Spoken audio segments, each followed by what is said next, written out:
High court के बाहर मरियम जिसके तहत बात कर रही हैं मीडिया से। जो पेका लॉ है उसको नॉन बेलेबल फौजदारी जुर्म करार दिया था और उसमें जुर्म का तायुन और जुर्म की डेफिनेशन बगैर उसकी 5 साल सज़ा सुनाई गई है कि FIA और पुलिस किसी को भी एक ख़बर की बुनियाद के ऊपर गिरफ्तार कर सकती है, 5 साल सज़ा हो सकती है और बाद में फ़ैसला होगा कि जुर्म हुआ था कि नहीं। हुकूमत की कोई भी बॉडी, किसी भी किस्म की ऑर्गेनाइजेशन, कोई भी दफ्तर के ख़िलाफ़ तनकीद की इजाज़त नहीं है। अगर इजाज़त की, तनकीद की कोई ख़बर चलाई तो 5 साल सलाखों के पीछे। इस कानून के तहत इमरान खान साहब 22 करोड़ अवाम को, मीडिया को, सियासी मुखालफीन को जो इनकी नालायकी, नाअहली, चोरी, लूटमार, करप्शन के ऊपर तनकीद करें, उनको अंधा, गूंगा और बहरा बनाना चाहते हैं। और आपको जिस तरह पता है कि पाकिस्तान मुस्लिम लीग नून ने इन अमेंडमेंट्स को इस्लामाबाद हाई कोर्ट में चैलेंज करने का फ़ैसला किया था और आज हमने अपनी पटिशन दायर कर दी है और दरख्वास्त की है कि जल्द से जल्द इस पटिशन को लगाया जाए। इसमें 4 चीज़ों को चैलेंज किया गया है। पहला ये कि ये अमेंडमेंट्स जो हैं पेका लॉ के अंदर, ये इंसानी बुनियादी हकूक़, इजहार राय, फ्रीडम ऑफ एक्सप्रेशन और राइट टू इंफॉर्मेशन जो आइनी हक है पाकिस्तान के शहरी का, उससे तसादुम है। इसको फौरी तौर पर इस ऑर्डिनेंस को ख़त्म किया जाए, कलअदम करार दिया जाए। जो आर्टिकल 19 और 19A ऑफ द कॉन्स्टिट्यूशन है, जिसमें इजहार राय और राइट टू इंफॉर्मेशन का हक पाकिस्तान का आइन पाकिस्तान के शहरियों को देता है, वो खान साहब अपनी फाशिस्ट सोच और आमराना सोच से पाकिस्तान के शहरियों से ये आइनी हक नहीं ले सकते। दूसरा ये कि जो आर्टिकल 89 ऑफ द कॉन्स्टिट्यूशन है, जिसमें ऑर्डिनेंस सिर्फ जंगी सूरत हाल में कि ऐसी कोई हंगामी सूरत हाल हो और पार्लियामान का इजलास ना हो तो ऑर्डिनेंस का इजरा किया जा सकता है। लेकिन यहाँ इस हुकूमत ने, क्योंकि पार्लियामान को पहले ताला लगाने की कोशिश की गई, सियासी मुखालफीन को सज़ाए मौत में चक्कियों में रखने की कोशिश की गई, इल्ज़ामात लगाए, हद तक की गई, बहतान लगाए गए जो आज तक साबित नहीं कर सके पाकिस्तान की किसी अदालत में या बरतानिया या बैरून मुल्क किसी अदालत में। इसलिए पार्लियामान में तो ये ऐसे काले कानून ला नहीं सकते, क्योंकि इनको पता है कि पार्लियामान इसको मुस्तरद करेगी। इसलिए ये हुकूमत नहीं बल्कि ऑर्डिनेंसेस की फैक्ट्री बन गई है कि जब कोई काला कानून लाना हो तो रात के अंधेरे में वारदात डालते हैं। जब पेट्रोल की कीमत बढ़ानी हो, जब आटे की कीमत चोरी करनी हो, जब चीनी चोरी करनी हो, तो वो दस्तखत और या वो ऑर्डिनेंस रात के अंधेरे में दिया जाता है। तो हमने ये भी कहा है कि क्योंकि ये आर्टिकल 89 की आइन की आर्टिकल 89 से तसादुम करता है, तो इसलिए इस ऑर्डिनेंस को फौरी तौर पर कलअदम करार दिया जाए।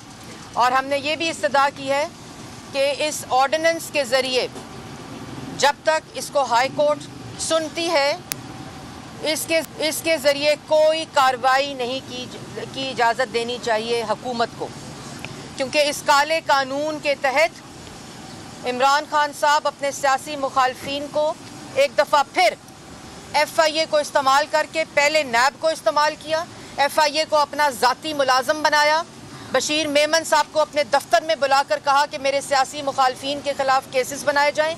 जब उन्होंने इनकार किया तो वो फारिग हो गए। उसके बाद अब दोबारा नैब को इस्तेमाल करके सहाफ़ियों पर, जैसे मैं पहले कह चुकी हूँ कि सहाफ़ियों को उठाकर जो इनको आईना दिखाए, जो इनको इनका असल चेहरा दिखाए आईने में, ये उस आईने को तोड़ना चाहते हैं।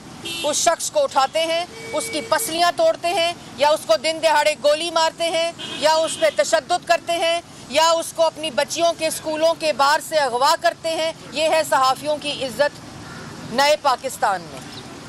और हमने ये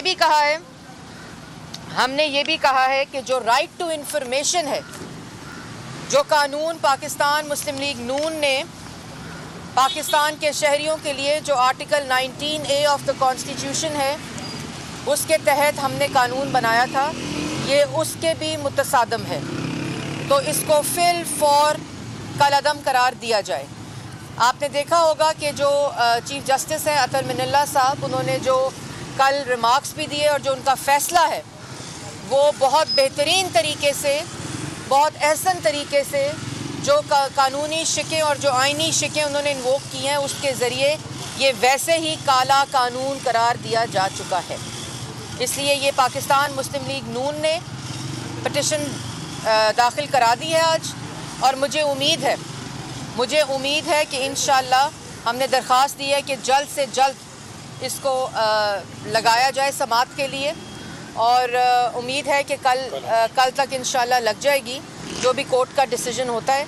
और ये भी मैं कहना चाहती हूँ कि पाकिस्तान और पाकिस्तानी शहरी और आइन के तहफ़्फ़ुज़ के लिए हम हर वो कदम उठाएंगे, जितना काले कानून ये बनाएंगे।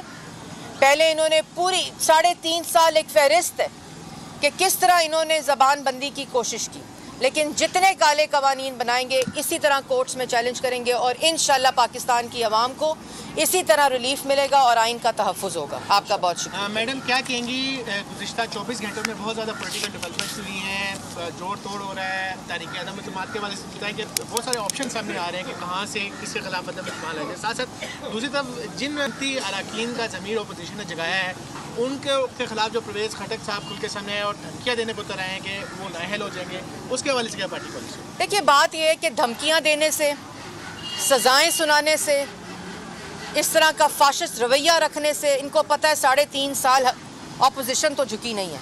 इनके अपने अरकान सवाल ये पैदा होता है कि अपने आप से ये सवाल करें, आईने में अपनी शक्ल देखें कि 3.5 साल आपने किस नालायकी, नाअहली, चोरी, लूट मार से पाकिस्तान की आवाम का उनके पास कुछ रहने नहीं दिया। आज महंगाई देखें, माशी तबाही देखें, रोज़गार देखें, जो कुछ पाकिस्तान की आवाम के साथ जुल्म हो सकता था, एक जुम्बिश कलम के साथ 12 रुपये पेट्रोल महंगा कर देते हैं। तो जो परवेज़ खटक साहब हैं, वो धमकियाँ देने की बजाय, वो अरकान को धमकियाँ देने की बजाय ये सोचें कि आज उनके इत्तेहादी और उनके अरकान जो हैं वो अपने हलकों में नहीं जा सकते, वो शक्ल नहीं दिखा सकते। और कल मैं सुन रही थी, कह रहे थे कि पैसे ऑफ़र किए हैं। आप देखें कि आपकी टिकट के ऊपर, आपके उस टिकट पे इलेक्शन कोई लड़ने अपनी कॉन्स्टिट्यूंसी में नहीं जा सकता। इसलिए ये धमकियाँ, ये काले कानून, और आपने जो बात की, ये खौफ और फ्रस्ट्रेशन और बढ़ेगा।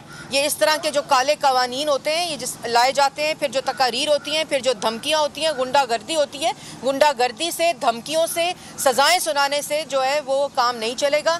आप खुदारा घर जाएँ। मैडम, ये जो पीका कानून है, इस पर अदालत इसकी जो सेक्शन 20 और 21 है उस पर ज़्यादा बरहम नज़र आई है, और ये जो कानून था ये मुस्लिम लीग नून ने अपने दौर में बनाया था, तो आज आप लोग इसके खिलाफ अदालत में भी आ गए, क्या कहेंगे? देखिए, बात यह है कि अदालत में हम पीका कानून की अमेंडमेंट्स पे आए हैं, जो काली अमेंडमेंट्स पास हुई हैं। हमने तो नहीं 5 साल नॉन अवेलेबल ऑफेंस बनाया था इसको, हमने तो नहीं FIA को ये राइट दिया था कि आप लोगों को उठाएं, उनकी पसलियाँ तोड़ें, उनको गोलियाँ मारें, उन पर तशद्दुद करें, सलाखों के पीछे रखें और उनकी बेल भी नहीं हो सकती। हमने तो नहीं तनकीद, हमने तनकीद सही है। ये जो आज तनकीद की बात करते हैं, हद तक की बात करते हैं, तज़हीक की बात करते हैं, 3.5 साल 4 साल हमने इनकी तज़हीक सी है। और उसके अलावा उस जिसकी शख्स की सियासत की बुनियादी हद तक पे हो, इल्ज़ाम पर हो, तज़हीक के ऊपर हो, हमने तो तनकीद सही है। आपको याद होगा कि जब इन्होंने वो पैनमा का ढोल बजाया, तो पैनमा के ढोल के अंदर इन्होंने पाकिस्तान मुस्लिम लीग नून शरीफ फैमिली आज तक जब खड़े होते हैं तकरीर के लिए, तो ये जो पीका लॉ की अमेंडमेंट्स हैं, ये उसका जुर्म करते हैं। तो सबसे पहले तो इमरान खान साहब गिरफ्तार होने चाहिए। रशिया जाने से बेहतर था कि वो गिरफ्तारी देते अमेंडमेंट्स के तहत। तो बात यह है कि हमने बहुत वाज़ेह तौर पर ये बात अपनी पिटिशन में भी डाली है कि फिल फॉर इस पूरे ऑर्डिनेंस को कलअदम करार देना चाहिए। Thank you. बाद में तर्जुमान नून लीग मरीम औरंगजेब मीडिया से बात कर रही थी। आपको बता रहे हैं, मुस्लिम लीग नून ने भी पीका तरमीमी ऑर्डिनेंस को चैलेंज किया है और इस्लामाबाद हाई कोर्ट में एक दरख्वास्त दायर की है। दरख्वास्त में सदर पाकिस्तान, सेक्रेटरी कानून और FIA को फरीक बनाया गया है।